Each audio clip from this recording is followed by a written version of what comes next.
Bersulan dengan informasi yang viral di sosial media berkaitan dengan 79 buah sekolah di negeri Selangor yang ditutup selama 2 hari berikutan penularan COVID-19.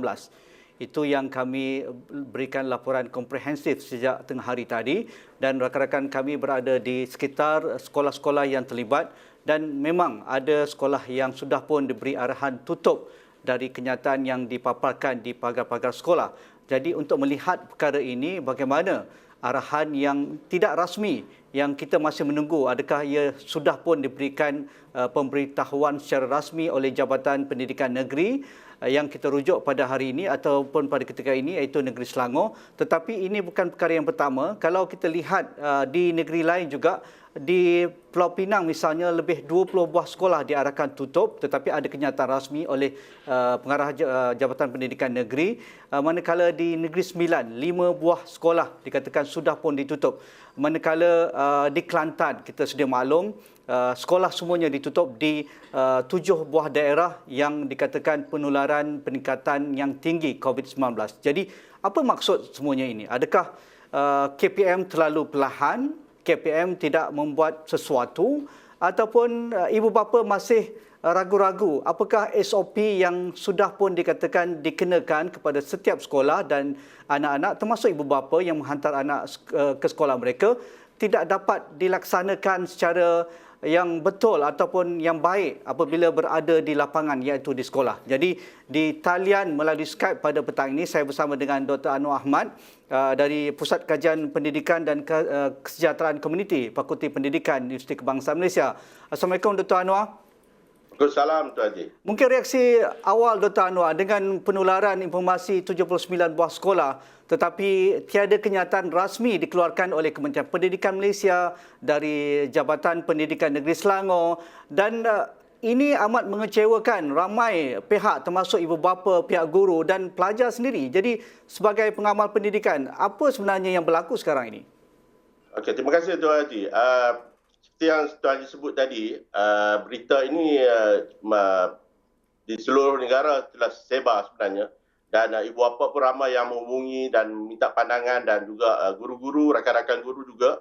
Kita rasa pihak kementerian perlu melakukan sesuatu, menjelaskan keadaan semasa, sebab ini melibatkan ibu bapa, guru-guru dan pelajar-pelajar. Dan jika kita biarkan keadaan ini dalam keadaan yang tidak menentu, ini merupakan satu keadaan yang tidak begitu baik kepada masyarakat kita. Apa maksud pendidikan apabila sekolah ditutup secara besar-besaran sekarang? Sama ada 14 hari, kalau keliling terbaru ini untuk sekolah hanya 2 hari saja untuk tujuan sanitasi dan sebagainya. Jadi apa maksud yang doktor boleh baca apabila banyak sekolah mula ditutup sekarang? Baik, yang pertama sekali adalah disebabkan tiada kenyataan yang jelas daripada KPM, masyarakat terpaksa membuat andaian ataupun melakukan tekaan-tekaan apa yang sebenarnya sedang berlaku. Dan seperti yang saya sebut awal-awal tadi, ini adalah sesuatu yang tidak patut dilakukan kerana rakyat memerlukan kepastian dalam merancang kehidupan mereka seharian, terutamanya melibatkan kerja mereka, anak-anak mereka di sekolah dan hal urusan keluarga. Jadi sebagai pihak yang bertanggungjawab terhadap pelaksanaan pendidikan negara, KPM kena melakukan sesuatu, menjelaskan situasi yang sebenarnya supaya rakyat dapat merancang kehidupan mereka. Itu yang pertama. Yang keduanya, bila kita dengar berita 79 sekolah ditutup di Negeri Selangor, begitu juga dengan di Pulau Pinang, di Kelantan, di Negeri Sembilan, ini dapat menunjukkan kepada kita bahawa isu ini ataupun kluster sekolah ini bukanlah sesuatu yang kecil. Ia adalah sesuatu yang besar kerana kita boleh menjangkakan akan bertambah lagi kes-kes baru di dalam kluster sekolah. Dan pihak kementerian sekali lagi perlu bersama dan mengajak rakyat dan juga menjelaskan pada rakyat apakah tindakan-tindakan segera yang boleh diambil oleh pihak sekolah, pihak guru, ibu bapa dalam menghentikan ataupun merendahkan penularan yang sedang berlaku ini. Dr. Anwar, dalam kita bercakap ini di laman sosial Esrawani dengan berita yang kita rujuk pada petang ini, begitu banyak komen diberikan oleh netizen. Kalau kita boleh rujuk, kebanyakannya ibu bapa.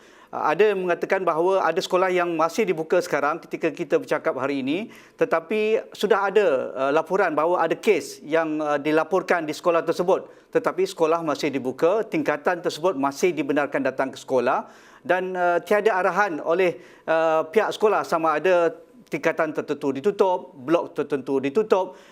Jadi saya rasa ini satu perkara yang biasa sekarang di kebanyakan sekolah di seluruh negara, bukan hanya kawasan-kawasan yang sudah pun diarahkan tutup.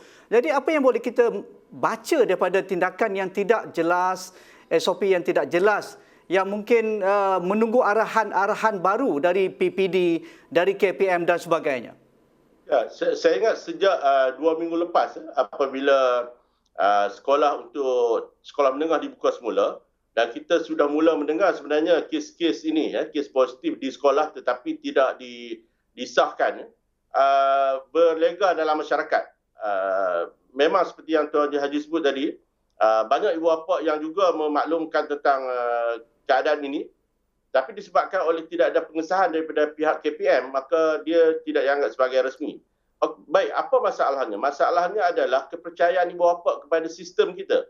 Bila ibu bapa tidak mendapat sesuatu yang sah secara resmi dan mereka bergantung kepada kabar-kabar angin, apapun cakap-cakap di dalam media sosial, ini akan mengurangkan kebolehpercayaan masyarakat, ibu bapa kepada sistem pendidikan negara. Saya fikir ini sesuatu yang sangat-sangat tidak wajar. Kerana apabila ibu bapa hilang kepercayaan kepada sistem, itu adalah sesuatu tanda yang tak baik kepada kesinambungan, kecemerlangan sistem pendidikan negara untuk masa yang depan. Kalau kita boleh angkat sedikit topik kita pada petang ini ataupun berita yang kita terima saban hari dalam seminggu dua ini tentang penutupan sekolah akibat menjadi kluster baru COVID-19. Jadi cuba kita bayangkan, Dr. Anwar, apakah sebenarnya punca kluster sekolah yang berlaku sekarang? Baik, Tuan Haji, begini. Apabila KPM berhajat untuk membuka semula sekolah pada bulan Mac, kalau kita masih ingat lagi, 1 Mac, 8 Mac dan kemudiannya pada bulan April, sebenarnya ahli masyarakat, termasuk pakar-pakar kesihatan awam dan juga pakar-pakar pendidikan, walaupun bersetuju secara umumnya sekolah dibuka, tapi mereka telah memberi satu pandangan yang saya fikir logik dan wajar, iaitu dibuka secara sangat berhati-hati. Baik, apa maksudnya berhati-hati? Yang pertama sekali, pembukaan itu mestilah dipanggil sebagai progressive return ataupun pelajar kembali ke sekolah secara progresif. Maksudnya tidak dilakukan secara besar-besaran tetapi berfasa-fasa. Walaupun kita melakukan secara berfasa, tapi fasa yang kita lakukan itu seperti tidak cukup untuk mengukur tahap risiko. Misalnya dicadangkan supaya pada bulan Mac hanya pelajar tahap 1, 2 dan 3 saja datang ke sekolah. Manakala tingkatan di sekolah menengah tingkatan 1, 2 dan 3 sahaja pada bulan Mac. Bermaksud pada bulan Mac hanya 50% sahaja pelajar ada di sekolah pada satu masa. Kemudian pada bulan April, selepas kita melihat selama sebulan progres pencapaian risiko, adakah risikonya besar atau tidak, barulah kita mulakan dengan fasa 2 bulan April dengan memasukkan pelajar-pelajar yang lain. Itu pun dengan cadangan daripada pihak pakar pendidikan supaya diadakan secara bergilir. Pandangan pakar ini sebenarnya berasaskan kepada pengalaman-pengalaman di luar negara. Kita lihat banyak negara di dunia telah melakukan penggiliran ini dan mereka dapat mengurangkan risiko penularan di sekolah. Jadi mungkin pada waktu itu pihak KPM tidak mengambil langkah-langkah ini dan mereka telah dalam tempoh yang begitu sekejap, 2 minggu mereka telah memasukkan pelajar-pelajar sepenuhnya ke sekolah dan kita tak sempat belajar sebenarnya. Apabila berlaku keadaan seperti ini, kita tak sempat belajar bagaimana nak meneruskan dan akhirnya apa yang kita lihat sekarang adalah penutupan sekolah-sekolah telah mula berlaku. Tetapi kalau kita masukkan misalnya 50% pelajar pada bulan Mac dan jika berlaku kes-kes, kita tahu dan kita lebih mahir bagaimana nak menguruskan apabila berlaku kes-kes di sekolah. Itu yang pertama. Yang keduanya adalah pakar pendidikan juga telah mencadangkan supaya sistem pendidikan kita itu dapat dikurangkan masa tempoh di sekolah. Sebab kita tahu bahawa penularan ini sangat berkait dengan panjang ataupun tempoh masa pelajar di sekolah. Itu pun menjadi isu dalam sistem kita di mana kita masih lagi mengekalkan struktur lama, penjadualan yang lama dalam melaksanakan sistem pendidikan pada ketika COVID. Yang saya rasa adalah kurang wajar dan sepatutnya pihak KPM lebih berani untuk mengubah keseluruhannya untuk berhadapan dengan pandemik ini. Menarik. Tetapi kita sudah melihat ini sudah pun berlaku. Sekolah dibuka berfasa, iaitu sekolah menengah rendah pada Mac dan sekolah menengah pada April. Dan secara besar-besaran skala yang besar, iaitu full capacity di semua sekolah. Tetapi kita sudah maklum apabila pergerakan sekolah, mungkin di dalam sekolah, di dalam pagar sekolah, SOP dapat dilaksanakan mengikut manual yang ditentukan oleh KPM. Tetapi kita tahu, ibu bapa, guru, anak-anak ni datang dari rumah. Jadi, kluster dari tempat kerja, kluster dari rumah dan juga interaksi dengan masyarakat, ini yang membawa risiko yang tinggi apabila mereka datang ke sekolah. Adakah ini sebenarnya yang tidak dilihat secara betul oleh KPM sebelum mereka membuka sekolah berfasa 1 itu dan juga pada April untuk sekolah menengah? Kalau kita dengar tengah hari tadi, Yang Berhormat Menteri Kesihatan telah memaklumkan bahawa pihak KKM akan bersama dengan KPM untuk membangunkan SOP sebelum dan selepas waktu persekolahan. Bermaksudnya sebelum ini kita tidak ada SOP khusus berkaitan dengan sebelum sesi persekolahan dan selepas pelajar keluar daripada kawasan sekolah. Yang kita dapati sekarang ini, berdasarkan kepada laporan dan juga kes-kes yang kita telah ketahui, kes ini bukanlah di sekolah. Sebab seperti yang kita tahu dan ramai juga tahu, guru-guru telah mengambil sepenuhnya peranan mereka untuk memastikan bahawa SOP berjalan dengan begitu baik dalam sekolah. Kalau kita tengok bagaimana pelajar makan waktu rehat, bagaimana penggunaan tandas dan berbagai-bagai lagi kaedah di dalam bilik belajar, semuanya telah melengkapi SOP yang telah ditetapkan. Bagaimanapun apa yang berlaku adalah penularan ini bermula daripada luar sekolah, masuk ke dalam sekolah. Bermaksud SOP di luar sekolah itulah menjadi punca kepada keadaan ini. Baik, ada dua punca sebenarnya kalau kita boleh lihat. Yang pertama daripada guru-guru. Guru-guru ni juga manusia biasa, mereka di rumah ataupun di dalam masyarakat bertemu dengan ramai orang dan akhirnya sebahagian daripada mereka mungkin menjangkiti pelajar-pelajar di sekolah. Dan kita tahu bahawa tidak ada SOP guru sebagai frontliner. Apakah yang mereka patut dan mereka aware ataupun mereka berjaga-jaga sebagai seorang guru, kerana mereka patut tahu bahawa mereka adalah orang yang berpotensi untuk menjangkiti anak-anak kita di sekolah. Yang keduanya adalah ibu bapa. Ibu bapa adalah juga orang yang menjadi penyebab kepada penularan kes sekolah ini sebab kita tahu bahawa tanggungjawab ibu bapa adalah untuk memastikan keluarganya, anak-anaknya berada dalam keadaan yang selamat, terutamanya anak-anak sekolah. Dan mereka patut lebih meningkatkan isu-isu keselamatan apabila mereka tahu dan mereka mempunyai anak-anak di sekolah. Jadi mereka tahu bahawa apa sahaja yang berlaku dalam kegiatan mereka, jika mereka dijangkiti, keluarga mereka dijangkiti, dan itu akan menyebabkan sekolah juga akan berhadapan dengan isu jangkitan. Okey, kita nak menarik. Mungkin adakah wajar juga pihak kementerian mewujudkan SOP untuk ibu bapa? Kerana ibu bapa juga boleh memindahkan virus COVID-19 kepada anak-anak yang akan ke sekolah. Itu akan kita bincangkan dahulu, Dr. Noor. Kita rehat dahulu, kembali selepas ini.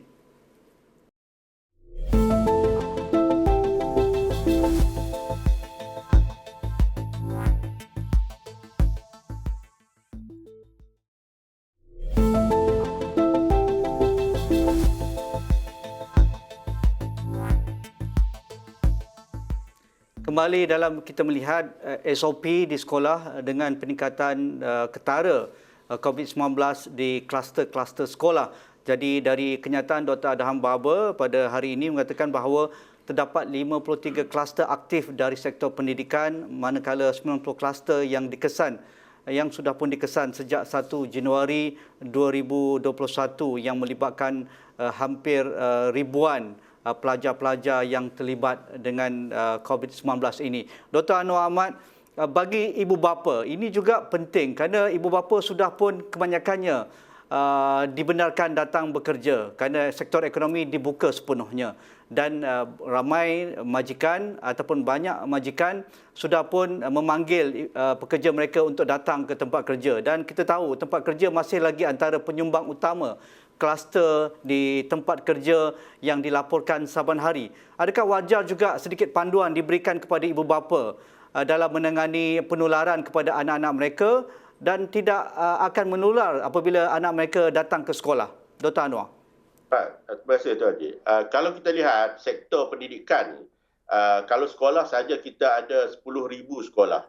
Kita ada 450,000 orang guru. Kita ada 5 juta pelajar. Maksudnya, apa yang berlaku di sekolah ini, jika kita tak kawal dari peringkat awal, penularannya itu akan menjadi sangat-sangat serius dan kritikal. Sebab tu pada saya, apabila KPM dengan KKM membangunkan SOP untuk pendidikan, bentuknya itu mestilah bersepadu. Dia tidak hanya berada dalam ruang ataupun kawasan sekolah. Dia melibatkan ibu bapa, dia melibatkan juga pihak-pihak guru, luar sekolah dan sebagainya. Kita belum cakap soal ada pelajar-pelajar misalnya yang ke sekolah agama sebelah petang, di sebelah paginya di sekolah biasa, sebelah petang ni sekolah agama, dan sekolah agama juga, sekolah-sekolah yang dibiayai secara persendirian ini ataupun swasta ini pun harus dilihat. Maksudnya pembinaan SOP yang lebih bersepadu, yang lebih jelas, yang difahami oleh semua pihak sangat-sangat penting dalam konteks menguruskan pandemik dalam sektor pendidikan, sebab bilangannya sangat besar, kesannya sangat serius, dan jika pihak Kementerian Pendidikan masih lagi berada dalam amalan SOP yang lama, saya bimbang penularan ini kita tak dapat kurangkan dan mungkin akan menjadi lebih serius. Berkaitan dengan penularan di sekolah-sekolah berasrama, kita lihat amat malang anak-anak kita yang tinggal di asrama. Kalau di Kelantan, di Pahang, di Negeri Selangor, Sekolah Sains di Kuala Langat, seolah-olah anak ini sekarang menjadi mangsa kerana mereka langsung tidak boleh dikeluarkan. Ada yang sudah dikenakan PKPD lagi, tidak boleh balik ke rumah, tidak boleh dihantar makanan oleh ibu bapa dan sebagainya. Jadi ini mungkin menjadi time bomb kalau sekolah tidak dikawal ataupun diberi perhatian sewajarnya oleh semua pihak. Ya, untuk sekolah asrama penuh memang saya setuju dengan Tuan Haji. Dia dah jadi penjara pendidikan, penjara sekolah. Puncanya sebab pematuhan SOP di kalangan guru-guru yang didapati menyebabkan penularan berlaku. Dan sehingga hari ini memang ramai ibu bapa yang anak-anak mereka tinggal di asrama begitu terkesan, tertekan dengan apa yang berlaku pada anak-anak mereka. Dan di sinilah saya rasa KPM, setiap unit yang ada dalam KPM itu, saya difahamkan ada 36 unit di bawah KPM, unit-unit bahagian sekolah, bahagian asrama penuh, mesti memainkan peranan secara yang lebih proaktif, secara yang lebih mesra dengan masyarakat, supaya setiap sektor ibu bapa, sama ada di asrama penuh ataupun ibu bapa di sekolah-sekolah pedalaman dan berbagai-bagai lagi dapat menerima servis ataupun perkhidmatan yang lebih baik daripada KPM. Saya rasa benda telah berlaku, damage telah berlaku, tetapi bagaimana kita nak menguruskan supaya dia tidak menjadi lebih teruk. Saya rasa itulah yang perlu dilakukan sekarang oleh KPM dengan segera, dengan bersungguh-sungguh dan dinampakkan usaha itu kepada ahli masyarakat. Sarawak misalnya, kenyataan jelas daripada Ketua Menteri bahawa kawasan yang merah tutup terus. Maksudnya sehinggalah kes dapat dikurangkan dan arahan akan dibuka selepas itu. Adakah wajar jika KPM lambat membuat tindakan, membuat keputusan besar, pihak negeri, pihak politik, pimpinan politik boleh ke hadapan membuat keputusan besar sebegini? Ya, saya fikir Sarawak antara negeri yang begitu proaktif dalam mengambil tindakan-tindakan sewajarnya untuk masyarakat ataupun rakyat negeri Sarawak. Banyak bukan sahaja berkaitan dengan penutupan di zon merah. Sebelum ini kita lihat juga di Sarawak penggiliran sekolah telah diamalkan secara lebih besar. Ya, saya setuju bahawa jika KPM tidak melakukan sesuatu secara yang menampakkan usaha mereka, saya fikir ahli politik patut datang ke depan, bersuara dan menjelaskan keadaan ini bukanlah sesuatu yang harus kita tunggu. Kita harus melakukannya. Saya tahu bahawa rakan-rakan di KPM sedang melakukan sesuatu, tetapi mereka tidak boleh melakukannya dalam ruang mereka saja. Mereka harus berkongsi dengan masyarakat. Sebab masyarakat sedang tertanya-tanya apa yang sebenarnya sedang berlaku. Dan pertanyaan-pertanyaan ini sebenarnya tidak membawa manfaat kepada kesejahteraan hidup kita dalam negara kita ini. Apa pilihan yang sepatutnya diberikan kepada KPM? Ya, walaupun mereka sedang buat mesyuarat pada ketika ini, tetapi kita masih berbincang yang terbaik untuk semua pemegang taruh dalam bidang pendidikan pada ketika ini, Dr. Anwar. Yang pertama sekali kita kena riset lah. Kita kena tengok balik sebenarnya. Saya setuju yang pertama sekali semua kawasan-kawasan yang berisiko tinggi, zon merah, mesti ditutup sekolah. Sebab perkara pertama yang harus kita lakukan adalah memadamkan api lah. Maksudnya jangan kita benarkan api itu lebih merebak di saat kita berbincang, kita bermesyuarat, tapi api itu sedang marak. Jadi pertama sekali tutup dulu sekolah-sekolah yang terlibat dan harus diberi maklum lebih awal kepada ibu bapa, sebab ibu bapa perlu membuat persediaan dalam berhadapan dengan penutupan sekolah. Yang keduanya, kita harus melihat supaya libatkan lebih ramai masyarakat, kerajaan negeri, pihak swasta, sebab kita tahu bahawa penutupan sekolah akan membawa satu lagi risiko baru, iaitu anak-anak kita akan keciciran pelajaran. Jadi di sinilah keperluan untuk pihak kerajaan menyegerakan pemberian peranti-peranti untuk pembelajaran dalam talian. Saya fikir ini adalah masa yang sangat sesuai. Sebab kalau pelajar, misalnya pelajar yang tidak mampu ataupun kumpulan miskin, pedalaman, mereka mempunyai peranti yang mencukupi, isu pembukaan ataupun penutupan sekolah ini tidak akan banyak menggugat pembelajaran mereka. Sekurang-kurangnya apabila dimaklumkan sekolah ditutup kerana penularan, maka pelajar akan bersedia. Dia akan pergi ke plan B untuk memulakan pembelajaran dalam talian. Jadi saya rasa ini amalan yang telah dilakukan oleh banyak negara di dunia, terutamanya negara-negara maju.